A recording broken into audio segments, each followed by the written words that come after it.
discuss.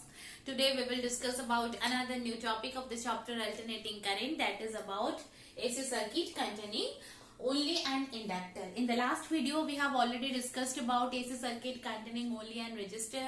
We have discussed about the phase difference between the EMF and the current, how we can get the current from the applied alternating source of EMF, and the phasor diagram and the graph. We have discussed all these things in details. If you have skipped that video, then don't worry. Please subscribe to my channel for getting the notifications of all the new coming videos. And I will also provide the link of other videos of this chapter in the description box. You can go through that if you want. So let's start our discussion on AC circuit containing only an inductor. तो यहाँ पे हमें एक inductor लेना है, जैसे कि हम लोगों ने पिछले वाले वीडियो में सिर्फ एक रेजिस्टर लिया था, तो यहाँ पे अभी हम लोग सिर्फ एक इंडक्टर ही लेंगे. इस पे हम लोगों को अल्टरनेटिंग करंट फ्लो करवाना है. तो हम लोग को क्या करना है, पहले as usual alternating source of EMF लगाना है. जैसे कि मैंने आपको पिछले वाले वीडियो में ये बताया था कि हम लोग यहाँ पे जो इंस्टेंटेनियस वैल्यू लिखेंगे अल्टरनेटिंग ईएमएफ का, वो क्या होगा, E equals to E naught sine omega T, जिसके वजह से इस सर्किट में एक करंट फ्लो करेगा and this current is also an alternating current. ठीक है, क्योंकि इसका जो सोर्स है वो अल्टरनेटिंग है. तो ये जो इंडक्टर है इसे हम लोग L डिनोट करेंगे. तो इस इंडक्टर पे जब ये करंट फ्लो करेगा तो ये अल्टरनेटिंग नेचर है. अल्टरनेटिंग नेचर मतलब करंट चेंज होगा. करंट चेंज होगा इंडक्टर में, तो इसका मतलब उस पे जो मैग्नेटिक फील्ड लिंक्ड होंगे वो भी चेंज होगा और मैग्नेटिक फ्लक्स चेंज होगा.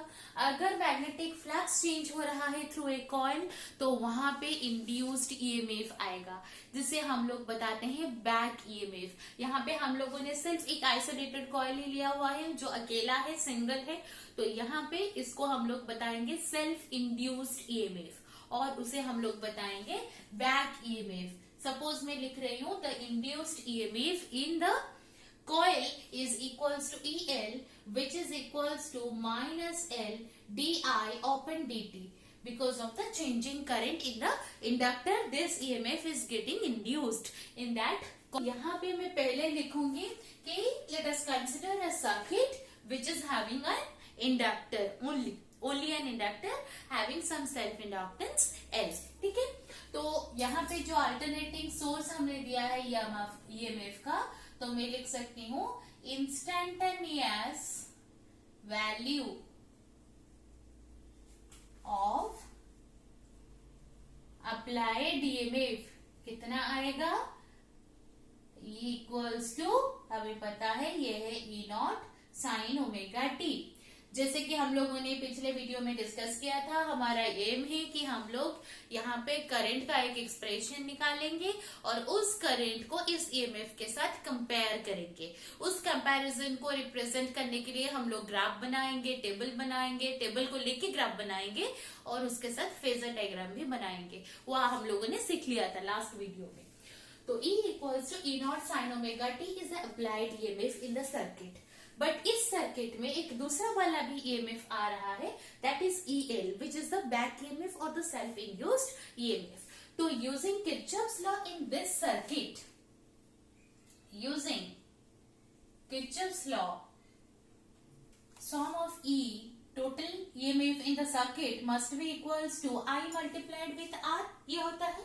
तो मेरे पास यहाँ पे जो अप्लाइड EMF है वो है E प्लस सर्किट में जो और इंड्यूस्ड EMF है और जो इंड्यूस्ड EMF आ रहा है उसे मैं ले रही हूँ EL. That must be equals to I multiplied with the resistance. Here we are considering an inductor, a pure inductor. So you should know that a pure inductor is always having zero resistance. तो यहाँ पे जो हम लोग inductor ले रहे हैं इसके लिए रेजिस्टेंस जीरो है. तो यहाँ पे मैं R की जगह पे पुट करूंगी 0. इसका मतलब E plus EL is equals to 0 और EL की जगह पे मैं पुट करूंगी minus L di upon dt that is equals to 0 और now I am having E is equals to L di open dt। मेरा एम क्या है यहाँ पे, करंट I की वैल्यू निकालना। तो डी आई को मैं यहाँ पे आइसोलेट करूंगी, सिंगल पार्ट में रखूंगी और बाकी सारे टर्म्स को लेफ्ट हैंड में ले आऊंगी। तो मेरे पास अभी जो एक्सप्रेशन आएगा that will be equals to, that implies that D I is equals to E divided by L multiplied with D T. ठीक है, so that implies that D I is equals to, E की जगह पे मैं लिखूंगी E naught sine omega T upon L multiplied with D T. मुझे अभी total current निकालना है सर्किट में, तो इंटीग्रेटिंग दिस इक्वेशन हम लोग अभी इसे इंटीग्रेट करेंगे। Integration over D I will be equals to integration over E naught sine omega T divided by L multiplied with D T. ठीक है, तो सेकंड वाले टर्म में और राइट हैंड साइड टर्म में देखिए वहां पे ई नॉट जो है वो मैक्सिमम वैल्यू ऑफ ईएमएफ है, वो फिक्स है। एल जो है इंडक्टर की सेल्फ इंडक्टेंस की वैल्यू है, वो भी फिक्स है। तो हम लोग यहाँ पे इंटीग्रेशन कर रहे हैं टाइम के ऊपर, so E naught and L they can be taken out of the integration. That implies that I will be equals to E naught upon L integration over sine omega T D T. Sine omega T का integration क्या होता है, that is minus cos omega T upon omega. तो मैं लिखूंगी I is equals to E naught upon L minus cos omega T upon omega. ये होता है sign omega T D T का इंटीग्रेशन पार्ट। तो यहाँ पे करंट में मुझे देखिए एक नेगेटिव साइन मिल गया, माइनस ई naught upon omega L cos omega T, इतना आ रहा है आई का एक्सप्रेशन। लेकिन मुझे क्या करना था, मेरा एम क्या था कि मैं इसे अप्लाइड ईएमएफ के साथ कंपेयर करूंगी। अप्लाइड ईएमएफ जो है वो है ई नॉट साइन ओमेगा टी, वो साइन टर्म में है, लेकिन मुझे यहाँ पे आई का एक्सप्रेशन जो मिल रहा है वो कॉस पे है। तो इसीलिए मैं इसे कंपेयर नहीं कर सकती डायरेक्टली। कंपेयर करने के लिए मुझे क्या करना होगा, वो तो फिक्स वैल्यू हमने पहले से दिया हुआ है, तो हम लोग इसे चेंज करने की कोशिश करते हैं। और करंट में एक नेगेटिव वैल्यू आ रहा है, तो नेगेटिव को हम लोग चेंज करेंगे, पॉजिटिव कैसे आ सकता है उसके बारे में सोचेंगे, ताकि हम लोग इसे अप्लाइड ईएमएफ के साथ कंपेयर कर सकते हैं। तो मेरे पास साइन और कॉस को लेके कुछ एक्सप्रेशंस है, जैसे कि sine pi by 2 plus omega T that is equals to cos omega T. अगर मैं इसे चेंज करके लिखूं आर्गुमेंट को, देखिए sine omega T plus pi by 2, कुछ भी चेंज नहीं हुआ, सेम टू सेम है, तो इसका वैल्यू भी आएगा कॉस ओमेगा टी। ठीक है, तो sine of pi by 2 minus omega T, ये क्या होता है, कॉस ओमेगा टी होता है। इसके बारे में भी अगर आपको नहीं पता तो आप लोग ट्रिगोनोमेट्रिक रेशियोज के ऊपर मेरा वीडियो है, चैनल पे अपलोड हुआ है, आप लोग प्लेलिस्ट में जाके वो चेक कर सकते हैं, मैथमेटिकल टूल्स के अंदर आपको मिल जाएगा। ठीक है, सो ये पाई बाई 2 माइनस ओमेगा टी लिखा था ना, अभी मैं इसे थोड़ा चेंज करूंगी। देखिए sine omega T minus pi by 2 लिखूंगी, तो ये जो है pi by 2 minus omega T is not equals to omega T minus pi by 2, that comes a negative sign. So इससे मैं लिख सकती हूँ साइन ऑफ, माइनस अगर यहाँ से कॉमन ले लूं तो ये आ जाएगा pi by 2 minus omega T. ठीक है, तो sine of minus theta is minus sine theta, so minus of sine pi by 2 minus omega T. तो minus of sine pi by 2 minus omega T, sine pi by 2 minus omega T कितना है, cos omega T है, तो ये आ जाएगा minus cos omega T. So this one is very very important.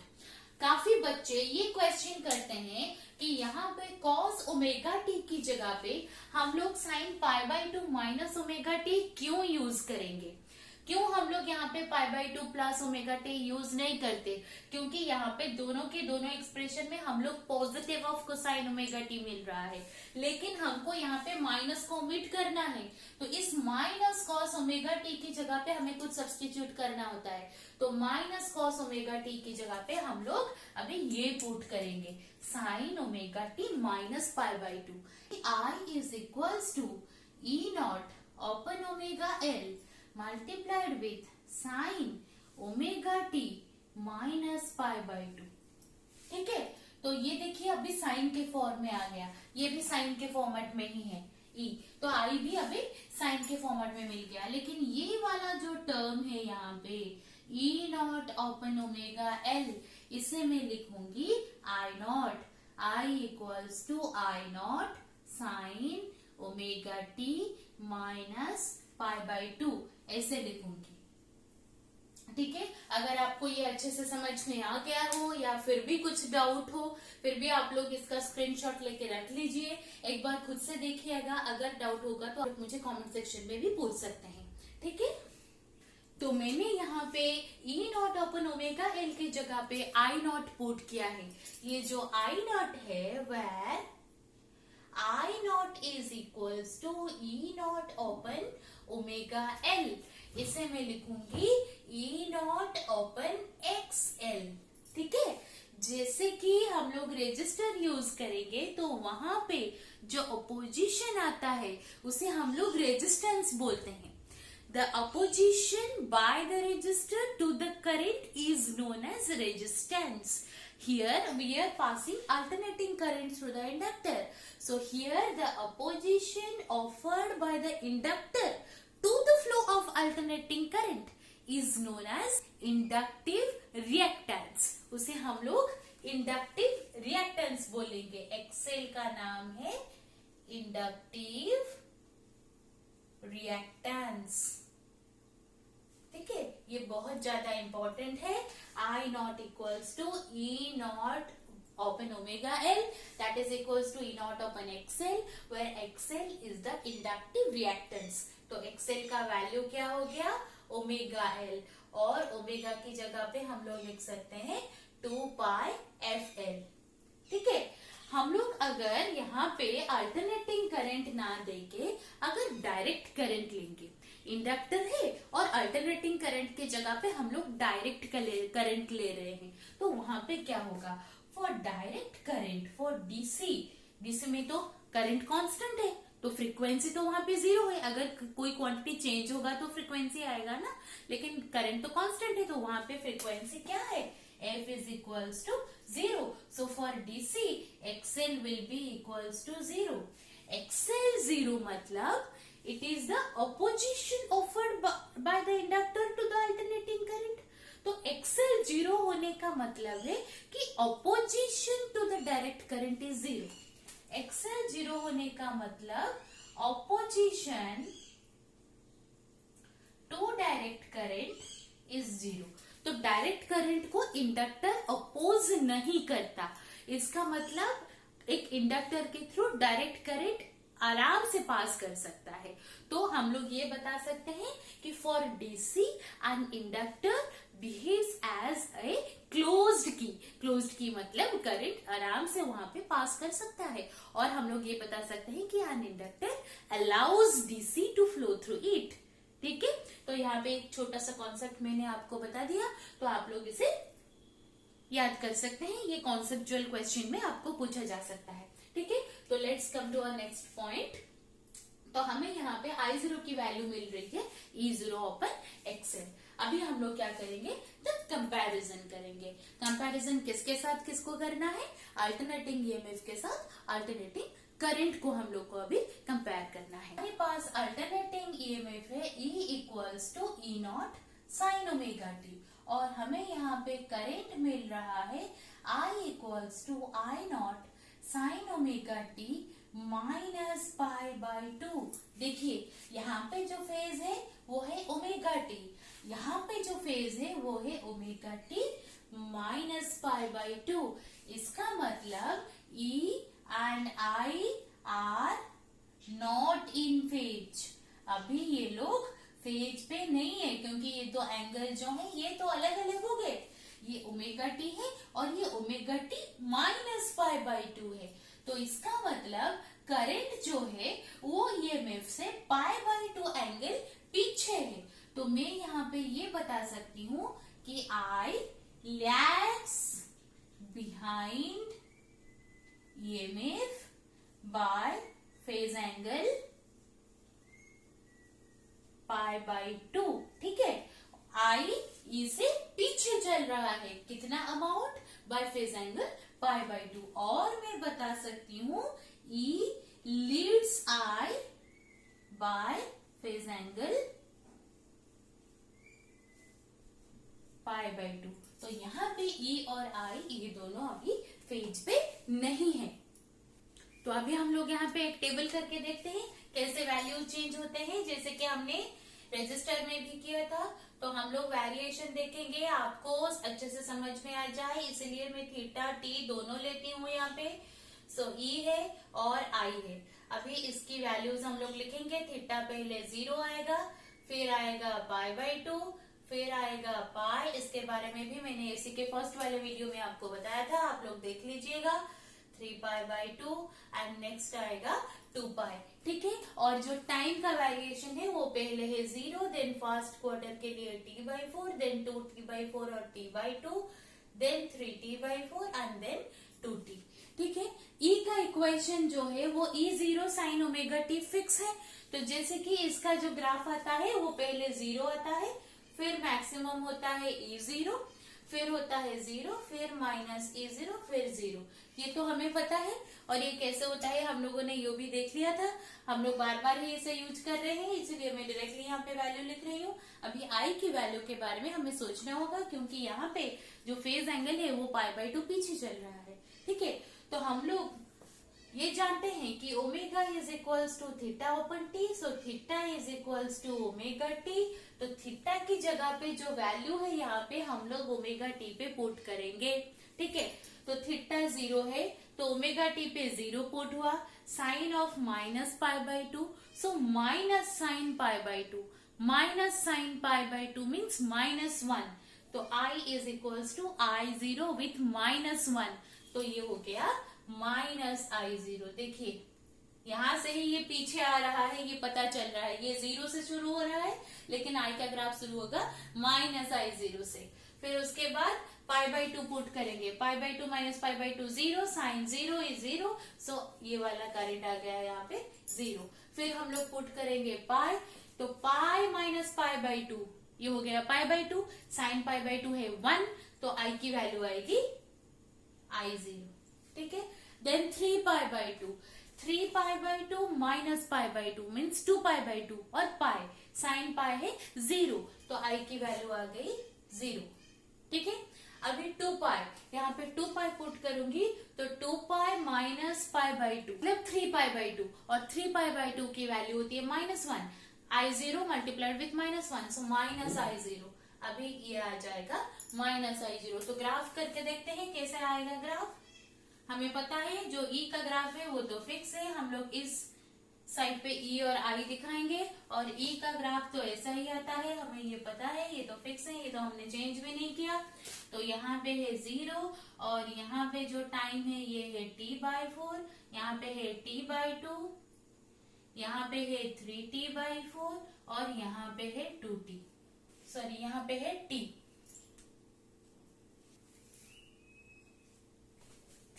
थोड़ी देर पहले मैंने गलती से यहाँ पे 2t बता दिया था, ये t है टोटल टाइम, हाँ एक कंप्लीट साइकिल के लिए, तो यहाँ पे भी t आएगा।